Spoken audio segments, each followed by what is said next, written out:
boyfriend's guardian angel. I'm telling a story my boyfriend told me. He's had a few brushes with death aside from this story. Every so often he wonders how he's still alive. I just remind him of stories like this. One day my boyfriend and I got to the topic of angels and general spiritual things, as we both believe there's more than just coincidence, and he is Native American and embraces his heritage. He fully believes in the spiritual unexplained, and he had elaborated further on a story he had told me a while ago about a trip to the ATM.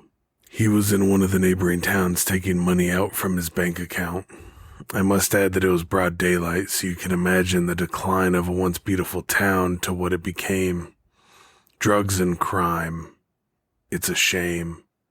But as he was standing there waiting for his money to come out, a man came out of nowhere from behind him, didn't say a word, and stabbed him in the stomach with a large knife, took all his money, and left him for dead. This is when my boyfriend discovered that he had hemophilia, by the way, so this was even more life-threatening.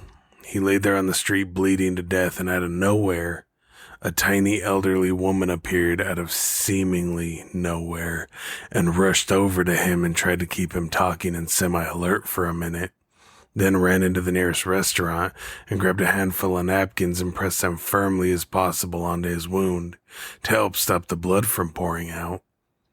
He was able to call his friends to come get him and take him to the hospital, as he was young and didn't want to hear it from his parents. Personally, he should have played it safe and called an ambulance, but as long as he got help somewhere, that's all that matters. They were able to stop the bleeding and bandage him up.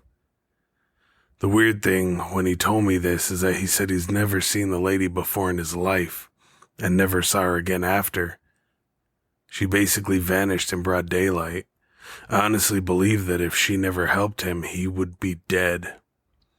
I'm not too sure of his age at the time, but I'm fairly certain he was 16. He's 24 now and still has a big scar where the knife was ripped out.